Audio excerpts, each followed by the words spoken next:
परिचय। बल क्या है?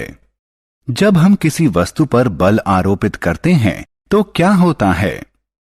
जब हम किसी वस्तु को धकेलते, खींचते, उठाते या मारते हैं तो हम उसकी गति में परिवर्तन कर रहे होते हैं।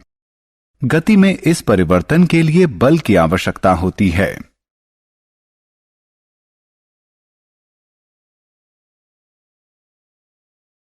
उद्देश्य। इस पाठ के अंत में आप निम्न करने में सक्षम हो जाएंगे।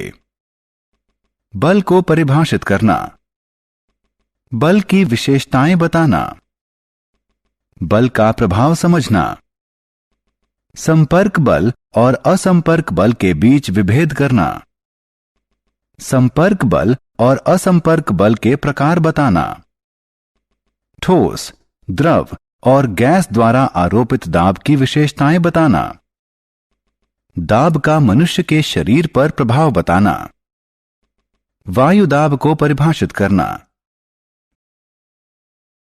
क्या होता है जब बल टकराते हैं?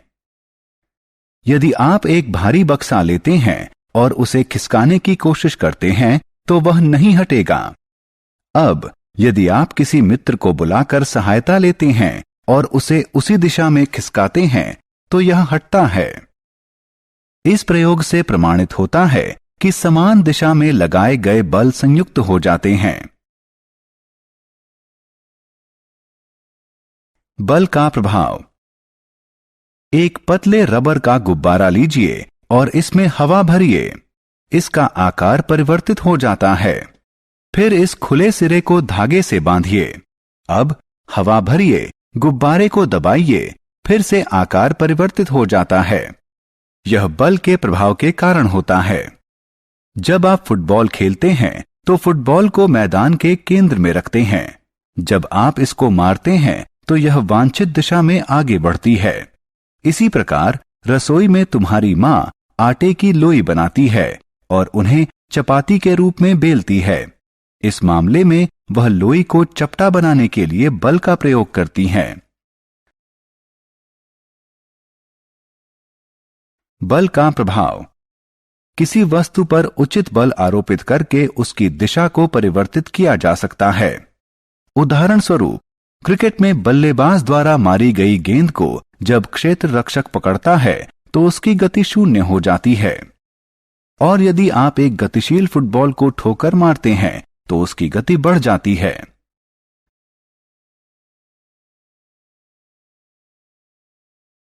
बल के प्रकार।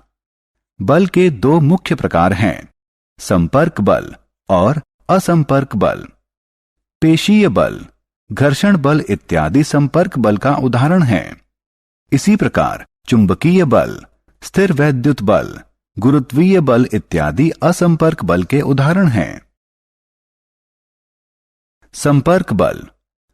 क्या आप टेबल पर रखी किताब को बिना छुए बढ़ा या उठा सकते हैं? या क्या आप एक बाल्टी पानी को बिना पकड़े उठा सकते हैं? दोनों मामलों में उत्तर है नहीं। सामान्यतः किसी भी वस्तु पर बल लगाने के लिए हमें उसके संपर्क में आना पड़ता है। अतः हम कह सकते हैं कि संपर्क बल वह बल होता है जो पिंड के वास्तविक संपर्क में आने पर ही लगता है। मूलतः ये दो प्रकार के होते हैं, पेशीय बल और घर्षण बल।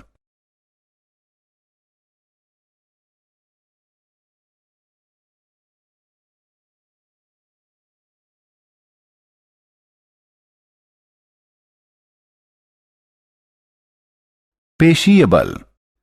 जब हम किसी वस्तु जैसे कि बक्से को खिसकाते हैं या बाल्टी को उठाते हैं तो बल हमारे शरीर की पेशियों की गतिविधि द्वारा लगाया जाता है। इस बल को पेशीय बल कहते हैं। ध्यान रखें कि पेशीय बल सदैव या तो सीधे सीधे वस्तु को स्पर्श करके लगाया जाता है या फिर किसी छड़ी या रस्सी के टुकड़े की सहायता से लगाया जाता है।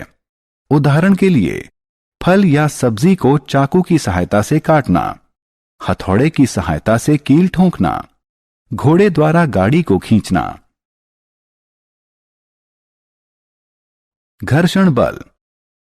क्या आप जानते हैं क्यों एक भारी बक्सा खिसकाने पर नहीं हिलता? क्यों एक लुढ़कती हुई गेंद कुछ समय बाद रुक जाती है? जब एक वस्तु किसी दूसरी वस्तु के संपर्क में गति करती है तो उनके बीच एक बल काम करता है जिसे घर्षण बल कहते हैं। ध्यान दें कि घर्षण बल सदैव सभी वस्तुओं पर लगता है और इसकी दिशा गति की दिशा के विपरीत दिशा में होती है। गतिशील वस्तु धीरे धीरे धीमी होती जाती है और घर्षण के कारण अंततः वह रुक जाती है।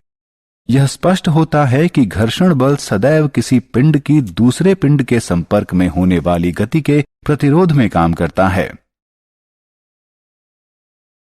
असंपर्क बल के प्रकार। चुंबकीय बल, गुरुत्वीय बल और स्थिर वैद्युत बल असंपर्क बल के उदाहरण हैं। क्या आप जानते हैं क्यों पत्तियां या फल पेड़ से अलग होने के बाद धरती पर गिरते हैं? यह गुरुत्वीय बल के कारण होता है। वह बल जो पृथ्वी के खिंचाव के कारण लगता है उसे गुरुत्वीय बल कहते हैं। यह असंपर्क बल का एक उदाहरण है। एक उचित दूरी पर रखे गए दो चुंबकीय ध्रुवों के बीच लगने वाले बल को चुंबकीय बल कहते हैं, जिसमें समान ध्रुव एक दूसरे को विकर्षित करते हैं और विपरीत ध्रुव एक दूसरे को आकर्षित करते हैं। एक चुंबक दूसरे चुंबक पर बिना संपर्क में आए बल आरोपित कर सकता है। अतः चुंबक द्वारा आरोपित बल असंपर्क बल का एक उदाहरण है। क्या आप जानते हैं जब हम किसी ट्यूब को सूखे कपड़े से रगड़ते हैं और किसी धागे के पास ले जाते हैं तो धागा ट्यूब की तरफ आकर्षित होता है? ऐसा इसलिए होता है क्योंकि जब हम ट्यूब को सूखे कपड़े से रगड़ते हैं तो ट्यूब पर विद्युत आवेश उत्पन्न हो जाता है। इसे स्थिर वैद्युत आवेश कहते हैं। यह भी असंपर्क बल का एक उदाहरण है।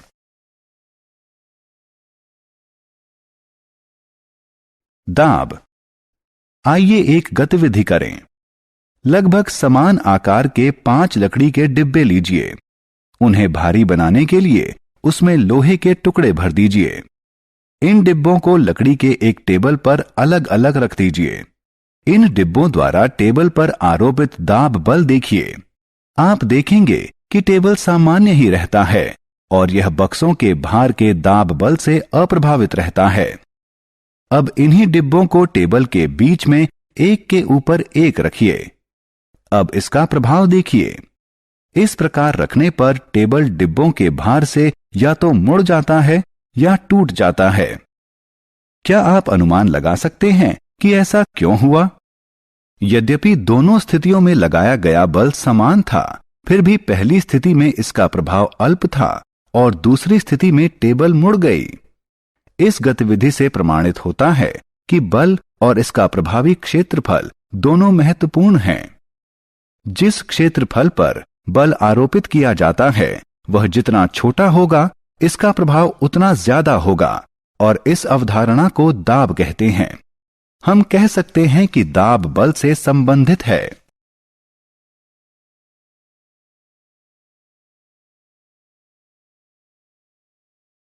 दैनिक जीवन में दाब के उदाहरण। क्या आपने कभी ध्यान दिया है कि विद्यालय के बस्ते चौड़े पट्टे वाले क्यों होते हैं? धारदार चाकू भोथरे चाकू से बेहतर क्यों काटते हैं? और सुई की नोक नुकीली क्यों होती है? अपने दैनिक जीवन में हम सभी दाब के प्रभाव का अनुभव करते हैं। विद्यालय के बस्ते में चौड़े पट्टे इसलिए होते हैं कि बस्ते का भार बच्चे के कंधे के ज्यादा हिस्से पर आरोपित हो, जिसके परिणाम स्वरूप कंधों पर दबाव कम पड़ता है और कम दबाव के कारण भारी विद्यालयी बस्ते को उठाना अपेक्षाकृत सरल हो जाता है। एक धारदार चाकू की धार बहुत पतली होती है। यह वस्तुओं को बेहतर ढंग से काटता है क्योंकि इसका संपर्क क्षेत्र बहुत ही कम होता है। हमारे हाथ का बल एक बहुत छोटे क्षेत्रफल पर आरोपित होता है, जिससे भारी दबाव उत्पन्न होता है और यह भारी दबाव वस्तु को आसानी से काट देता है। इसके नुकीले सिरे के कारण सुई वस्त्र के एक बहुत छोटे क्षेत्रफल पर बल आरोपित करती है, जिससे भारी दबाव उत्पन्न होता है जो वस्त्र में छिद्र करने के लिए पर्याप्त होता है। क्या द्रव और गैस भी ठोस की तरह दबाव आरोपित करती हैं? क्या आप जानते हैं कि जब आप गुब्बारे में हवा भरते हैं तो क्या होता है? यह सभी दिशाओं में दाब आरोपित करता है, जिसके कारण गुब्बारे का आकार बढ़ता है और प्रत्येक दिशा में समान वृद्धि दिखाई देती है। द्रव के लिए भी यही सही है। यह सभी दिशाओं में दाब आरोपित करता है। जब एक प्लास्टिक की एक थाली जल में डूबती है तो यह तली में नहीं जाती। यह सदैव पानी के भीतरी दाब के कारण शीशे के पाइप के प्रतिकूल दाब के प्रभाव में रहती है। इससे प्रमाणित होता है कि जल भी प्रत्येक दिशा में दाब आरोपित करता है। वायु और हमारा वायुमंडल। हम जानते हैं कि हमारे चारों तरफ वायु है। पृथ्वी के चारों तरफ बने वायु के आवरण को वायुमंडल कहते हैं। वस्तुतः वायु में भार होता है और यह दाब आरोपित करती है। पृथ्वी की सतह पर वायु द्वारा आरोपित दाब को वायुमंडलीय दाब कहते हैं। ध्यान दें कि हम जितना ऊपर जाते हैं वायुमंडलीय दाब उतना ही कम होता जाता है। औसतन हमारे सिर पर 1 किलोग्राम प्रति वर्ग सेंटीमीटर वायु भार आरोपित होता है।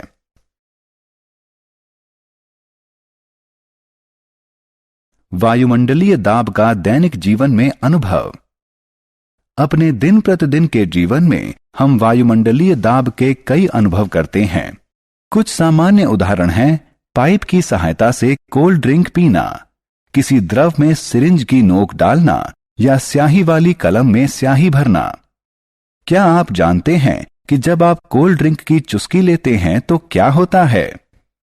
पाइप के भीतर का वायु दाब कम हो जाता है और ड्रिंक के सतह का वायु दाब ड्रिंक को हमारे मुंह तक पहुंचाने के लिए पाइप के अंदर धकेलता है। सिरिंज के मामले में चिकित्सक इसकी नोक को द्रव्य में डालता है और पिस्टन को खींचता है, जिससे सिरिंज के भीतर का वायु दाब कम हो जाता है। दूसरे उदाहरण में रबड़ की ट्यूब लगी स्याही भरने वाली कलम में ट्यूब को दबाकर इसमें से वायु निकाल देते हैं, जिससे ट्यूब के भीतर का वायु दाब कम हो जाता है।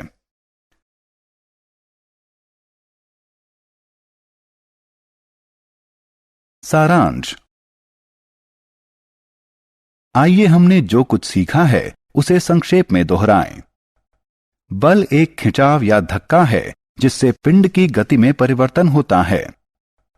बल किसी वस्तु का आकार परिवर्तित कर सकता है, किसी वस्तु की स्थिति परिवर्तित कर सकता है, किसी गतिशील वस्तु की गति की दिशा परिवर्तित कर सकता है और किसी गतिशील वस्तु की गति बढ़ा सकता है। बल दो प्रकार के होते हैं: संपर्क बल और असंपर्क बल। पेशीय बल और घर्षण बल संपर्क बल के उदाहरण हैं। गुरुत्वीय बल, स्थिर वैद्युत बल और चुंबकीय बल असंपर्क बल के उदाहरण हैं।